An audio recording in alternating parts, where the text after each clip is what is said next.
Barak. Ne diyor bu Barak? Dünyanın bu bölgesi tek şeye saygı duyar, o da güç. Kim bu Barak? ABD'nin Ankara Büyükelçisi, Suriye özel temsilcisi. Bu bölge. Nerede bu konuşma yapıyor? Türkiye'de. Antalya'da. Türk'ün başbuğu Mustafa Kemal Atatürk'ün kurduğu Türkiye Cumhuriyeti Devleti sınırları içerisinde. Türk yurdunda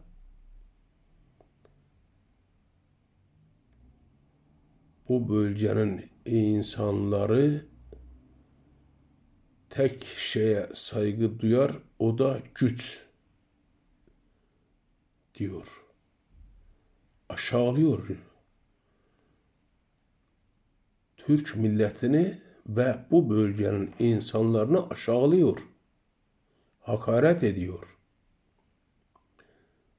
Sadece bu ülkenin insanları güce saygı duyar diyor.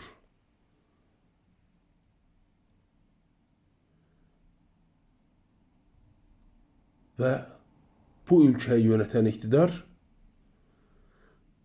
buna bir şey diyor mu? Demiş mi?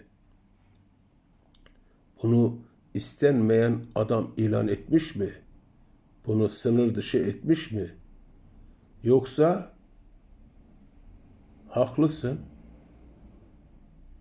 çok doğru tespit etmişsin, biz de senin gibi düşünüyoruz mu demiş. Ne demiş?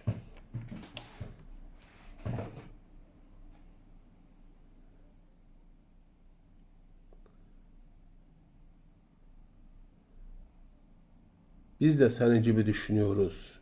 Onun için sayısız korumalarla bu insanların karşısına çıkıyoruz. Sayısız konvoy araçları ile bu insanların karşısına çıkıyoruz. Hep bu insanlara güç gösterisi yapıyoruz. Saraylarla bu insanlara güç gösterisi yapıyoruz mu diyorlar.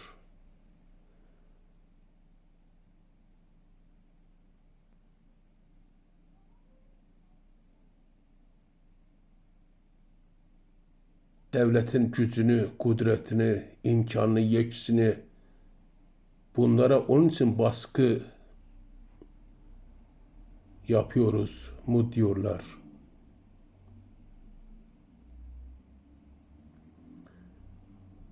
Devletin ülkenin tamamının devleti olduğunu ülkenin tamamına onun için mi hissettirmesine izin vermiyoruz diyorlar.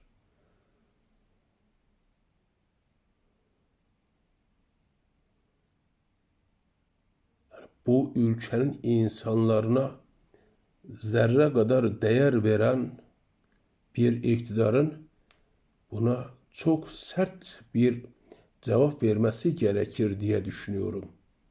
Yanlış mı düşünüyorum?